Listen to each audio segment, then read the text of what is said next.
Oh, hi. Yeah. Here for the oral commentary. Harry Sherwood, HL, SL on this occasion. Charterhouse, 1403. It's Margaret Atwood's The Handmaid's Tale. And you're onto the lights off. Okay.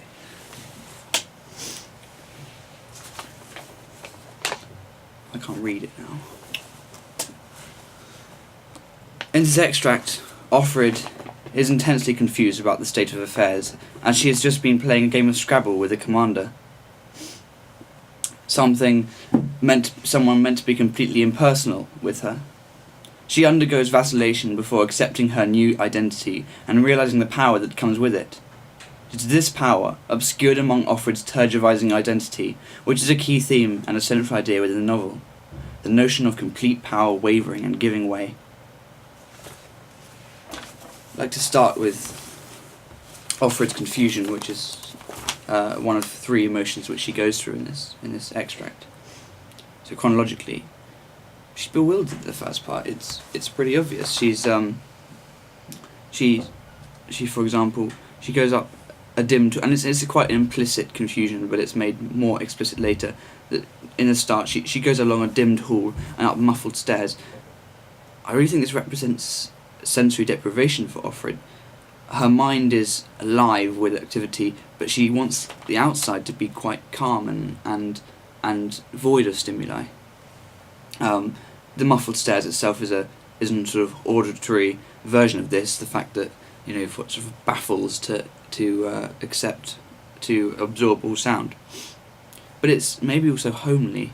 The commander recently, and in context, has just offered her a thing which is quite a homely thing, playing Scrabble, which is Ian meant to do, and that's so that the homely, warm, sort of just lightly under your foot stairs is something that Offred notices now.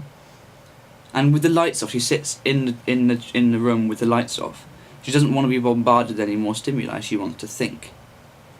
This confusion is further represented by her desire for perspective later on. She says, "What I need is perspective, the illusion of depth."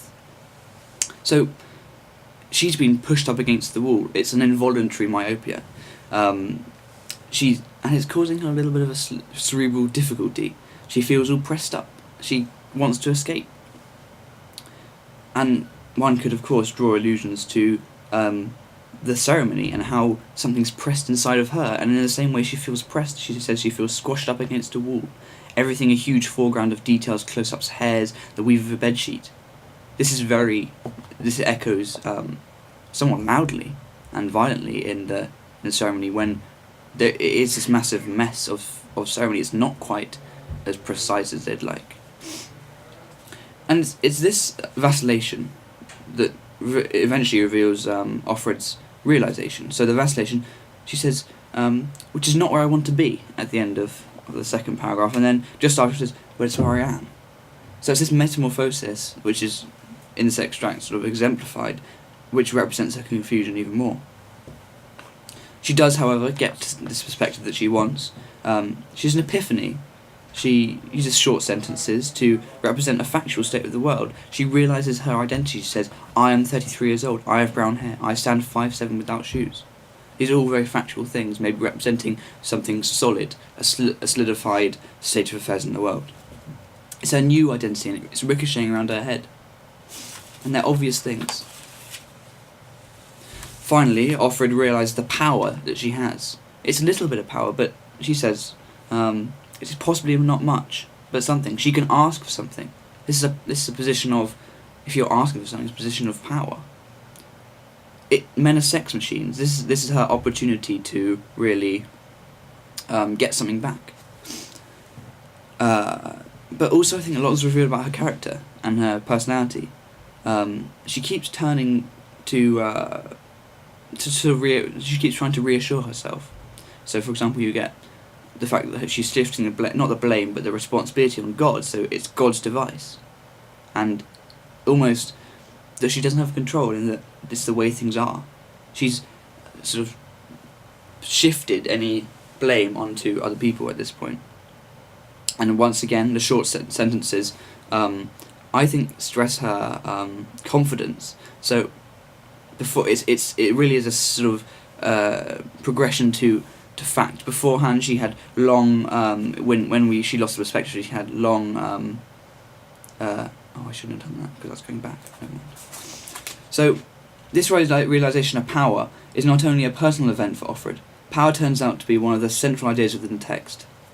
To start with, in the third line of the extract, something important and central to the novel is reiterated: the colour symbolism of the red dress.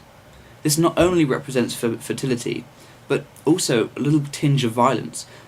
Offred is individuated in the colour of her dress, and politically in the society of Gilead, the colours of the women's dresses, the men, we aren't really told about what colours they wear, but the women, their colours symbolise their state of hierarchy within the society, and I think that's really important to how we view the powers that go on. And maybe also a bit damaged red. Red symbolises some bludgeoning damage to one's body, and I think this is what Atwood is getting at here: the dual aspect, the fertility, so bringer of life, but also the harm that's involved. And it's her identity. So Atwood chooses to vignette sort of even in the dark room where Offred is situated, Atwood chooses to close in on the fact that it's red. Why is it that it's red an important thing if it's a dark room? It just shows the importance of her, the fact that she's fertile.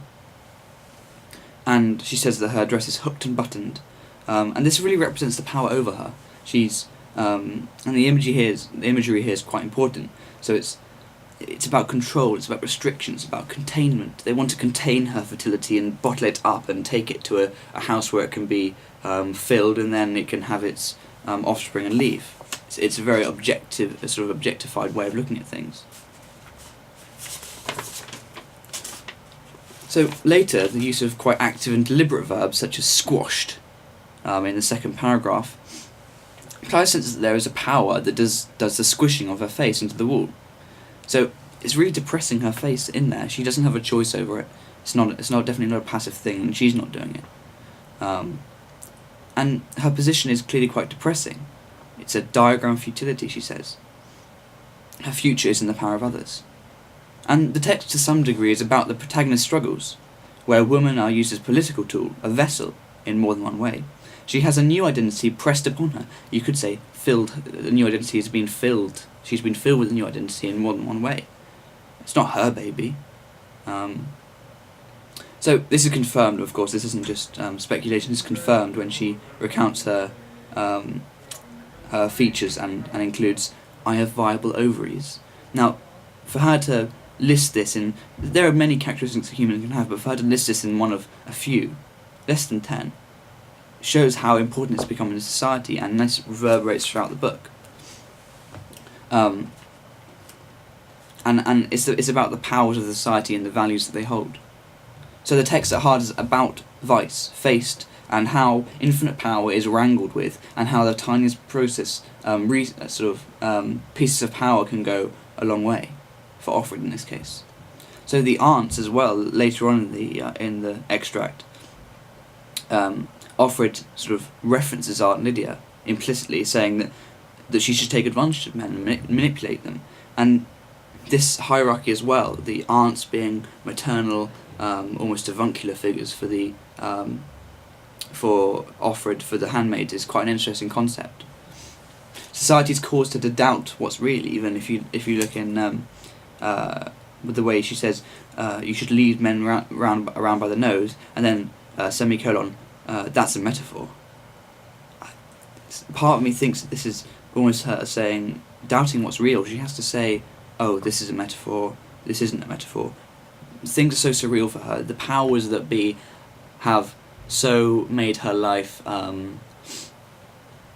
so bizarre. This is directly before she starts having a laughing fit and convulses on the floor with laughter before she falls asleep in a closet. It's really, things are bizarre in her world now, and she really is doubting what's real.